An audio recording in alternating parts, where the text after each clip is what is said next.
Olá, hoje nós vamos estudar os capítulos 7 a 9 do livro de 2 Samuel, versículos 1 a 2 do capítulo 7.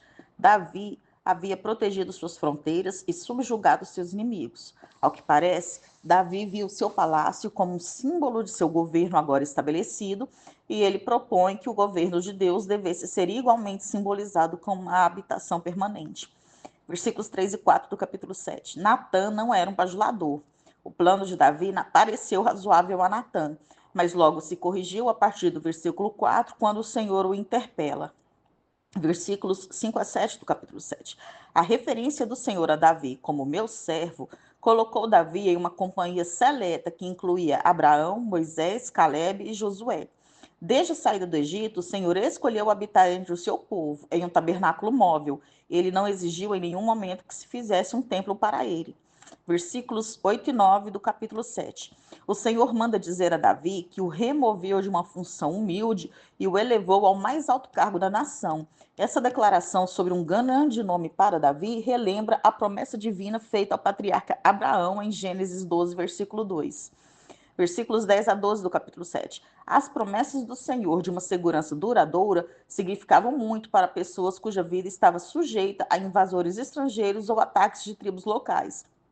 Tendo recusado a oferta de Davi para edificar-lhe uma casa, um templo, o Senhor respondeu com o gracioso anúncio de que, em lugar disso, ele, o Senhor, estabeleceria uma casa para Davi, uma dinastia que seria composta pelos seus descendentes.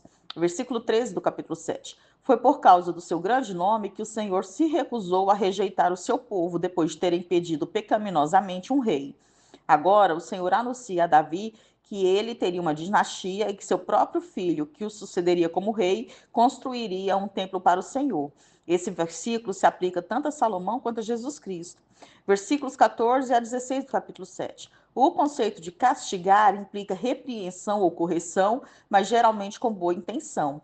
Deus prometeu a Davi o seu amor. Esta é uma palavra rica, incluindo tudo o que sucederia à linhagem de Davi por ele pertencer a Deus. A promessa de Deus a Davi se cumpriu no descendente mais importante do rei, o Senhor Jesus Cristo, cujo trono seria estabelecido para sempre.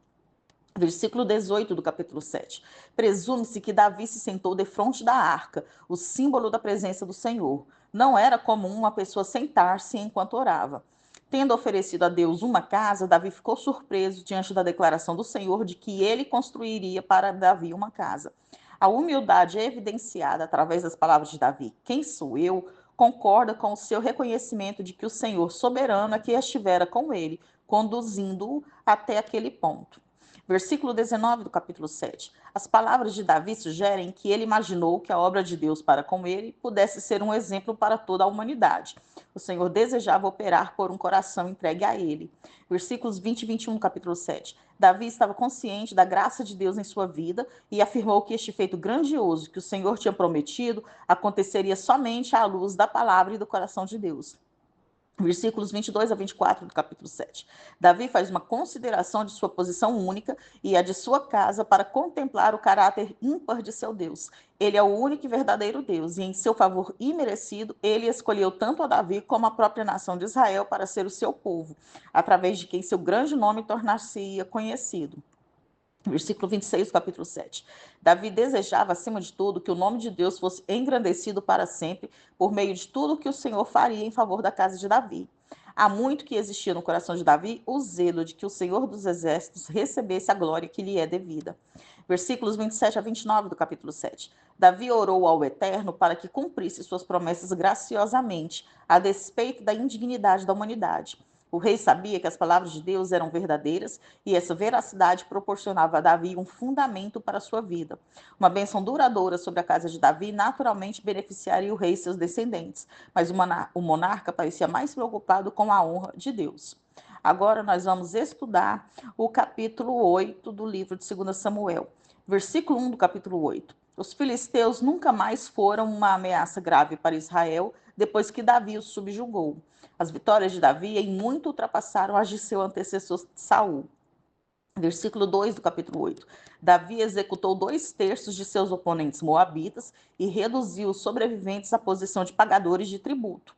A razão para o tratamento implacável infligido por Davi a um povo em quem ele antes havia confiado pois em 1 Samuel 22, versículo 3, nós vemos que Davi deixou seus pais com o rei de Moabe quando ele estava sendo perseguido por Saul.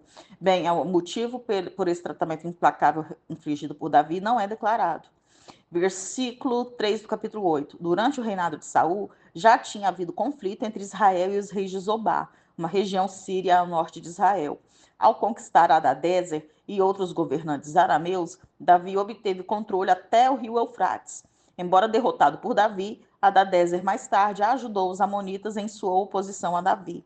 Versículo 4 do capítulo 8. Davi inutilizou os cavalos dos arameus, provavelmente porque os cavalos de carruagens não eram úteis para grande parte do território acidentado de Israel. O rei também afirmou em vários salmos que a vitória não dependia de cavalos, mas da vontade de Deus. Versículo 5 do capítulo 8. As cidades-estado dos arameus eram conhecidas por juntar forças contra o inimigo comum. Ao vencer os sírios, Davi retardou o nascimento de uma nova potência em 50 anos, que foi a Síria, que conseguiu reerguer-se depois de Salomão. Versículo 6 do capítulo 8. Guarnições militares israelitas entre a Síria de Damasco assegurariam um controle contínuo sobre a região. Também garantiriam a Israel um lucro a partir do controle das principais rotas de comércio. Contudo, o fator determinante nas vitórias e bênçãos de Davi era o poder de Deus. Versículo 7 do capítulo 8. Escudos de ouro parecem ter sido parte significativa de exibições públicas de outros reis também. Versículo 8 do capítulo 8. Esse bronze tomado das cidades sírias, ele foi usado por Salomão na construção do templo. Versículos 9 a 11 do capítulo 8.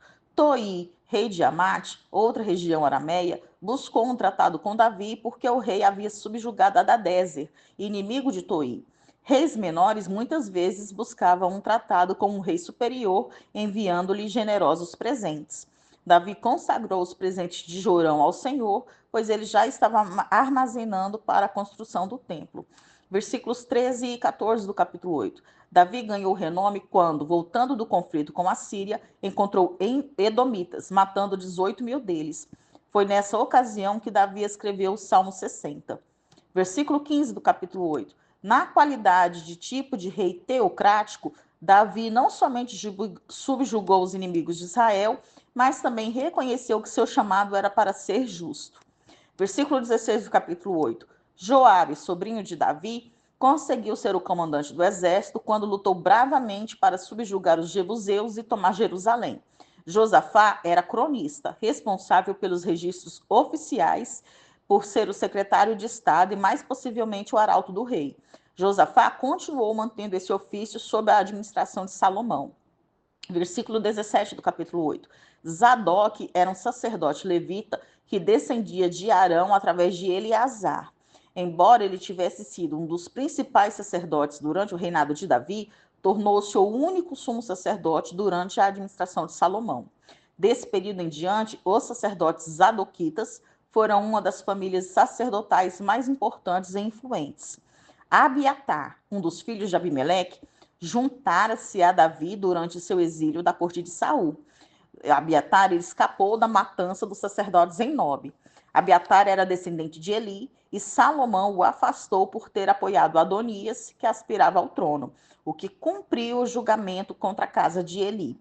Seraías, ele era um escrivão e ajudava Josafá em seus deveres administrativos. Versículo 18 do capítulo 8. Benaia era um homem de credenciais militares notáveis. Benaia demonstrou sua intensa lealdade a Davi e a Salomão, e depois de cumprir a ordem de Salomão de executar a Joabe, tornou-se comandante supremo do exército de Salomão. Os filhos de Davi serviam como consultores do palácio para o sacerdócio. Agora nós vamos estudar o capítulo 9. Versículo 1 do capítulo 9. Davi estava decidido a cumprir sua promessa com relação à casa de Saul, especialmente por causa de Jonatas. Versículo 3 do capítulo 9. Ziba referia-se a Mefibosete, que teve os pés aleijados quando a sua ama fugiu com ele ao saber da morte de Saul e Jonatas, e o acabou derrubando no chão. Versículo 4 do capítulo 9. Maquir parece ter sido um homem rico que ocupava uma boa posição social para ser o hospedeiro de um descendente do primeiro rei de Israel.